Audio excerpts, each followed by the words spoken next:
Thank you, Mr. Speaker.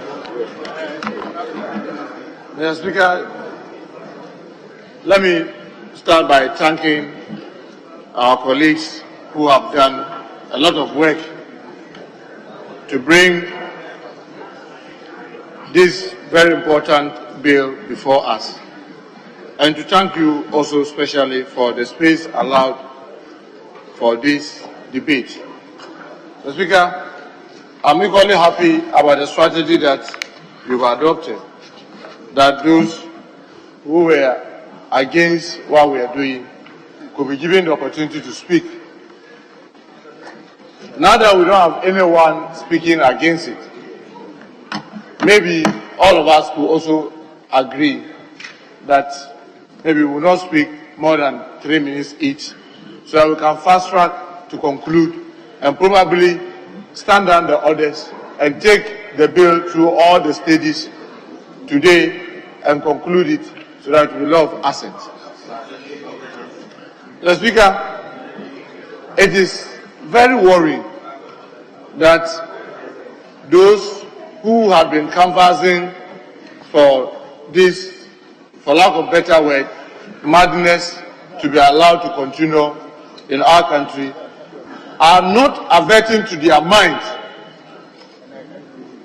to three things. And I will always say the first thing, regardless of whichever human being you are, there's something you believe. Whatever you believe, whether you are a Christian, you are a Muslim, you are a Buddhist, you are a pagan, you believe in something. What has your scripture said about this? The LB and all the Q's and T's that are attached to it. What has the scripture said about that? Well, Mr. Speaker, as we speak, I remember very well that I was part of, myself and Honorable Dambuchi were part of those who went to inspect this gadget that we are speaking through. And Mr. Speaker, it has a manual. The manual of how to use it, how to put it on, how to put it off. It has a manual.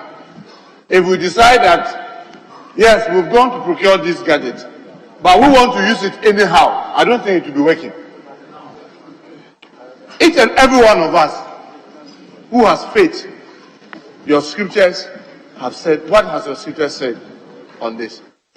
Mr. Speaker, I just want to refer, because of the time, that since we've all agreed, I just want to make two quotations.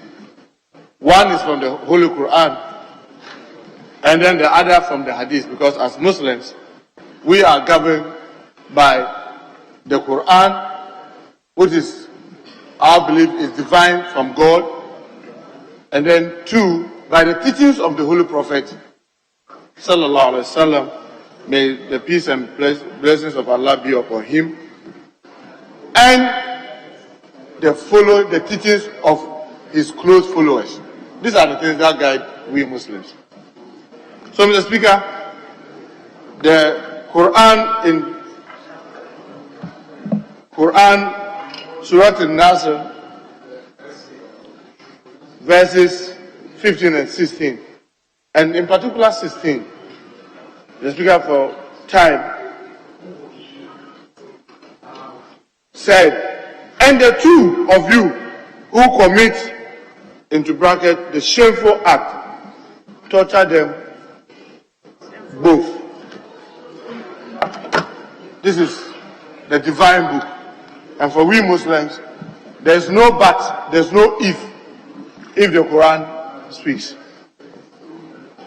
It says, torture them both. I'm told that in the Quran, in the Bible, it says, stone them to death. The Speaker, the sad thing is that I don't understand why the Europeans and the Americans are on the Africans. Saudi Arabia, why are they running away from Saudi Arabia? Because of the oil. Because of their interest there, that's why they run away from them. For them, they do not only even imprison them, they kill them and use crane to lift the body for the whole crowd to see. What is more, with the lack of better word, in terms of treating a human being, what is more barbaric than this? That you kill and then you use a crane to lift the body with blood oozing for the whole crowd to see. what is done to people who commit this shameful act. That they are quiet, because out of that place, their bread will be battered. As for us, because we are disunited, and they can exploit our resources, they can even be threatening us that if you pass this thing, your country will suffer a loss of these millions. Mr. Speaker, we are happy to eat grass. We are happy to eat grass.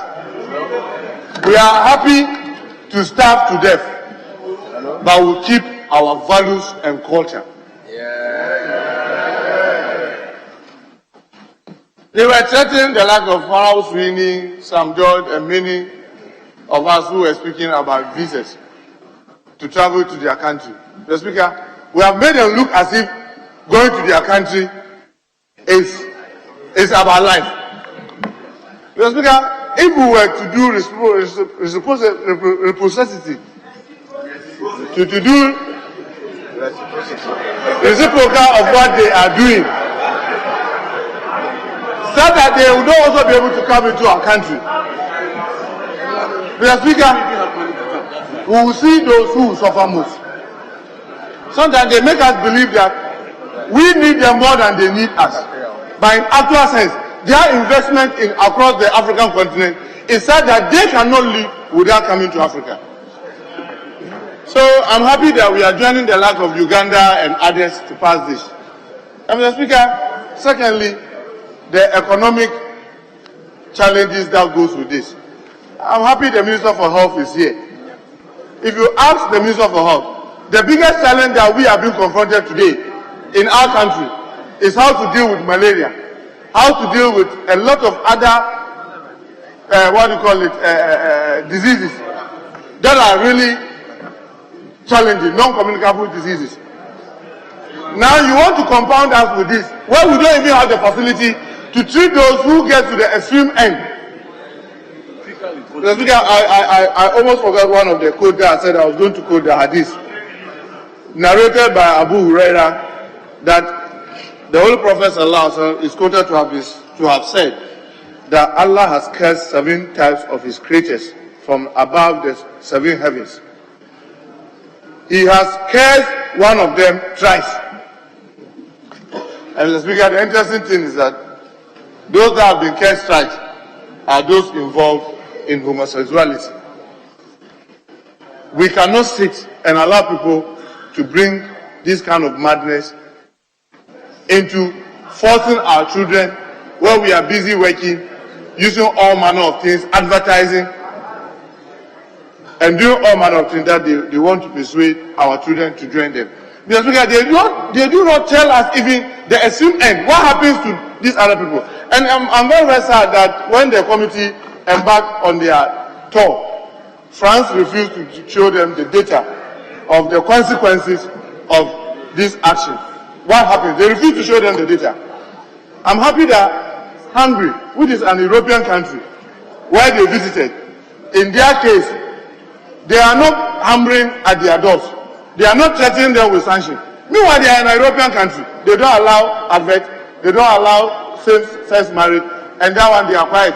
Meanwhile, they are banging at our door, telling us that if we don't do A, this will happen, that will happen. Mr. Speaker, I'm happy that we are unanimous. But the health implication of this nasty act, Mr. Speaker, cannot be overruled. Because we do not have the resources to waste when we are having challenges of today. So many children not even being able to be cared for when they have some other ailment because it's not covered under the health insurance. We cannot add this.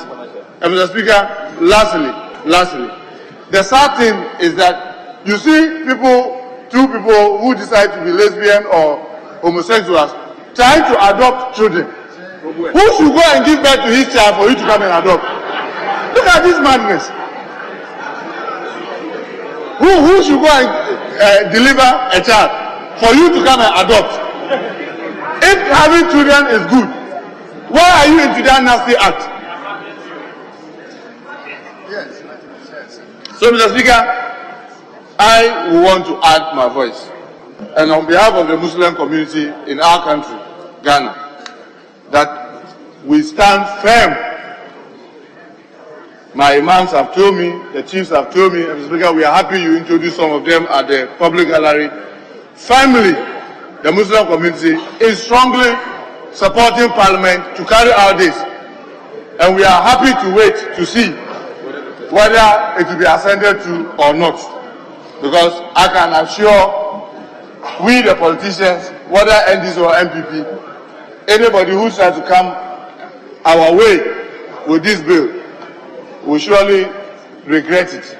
Because at least if you have political power, we have our term, and our term will surely act. So I hope all of us will take the lessons and make sure that this bill passes without delay from this house. And I hope all of us, as has been indicated, nobody is against it, will strongly support it.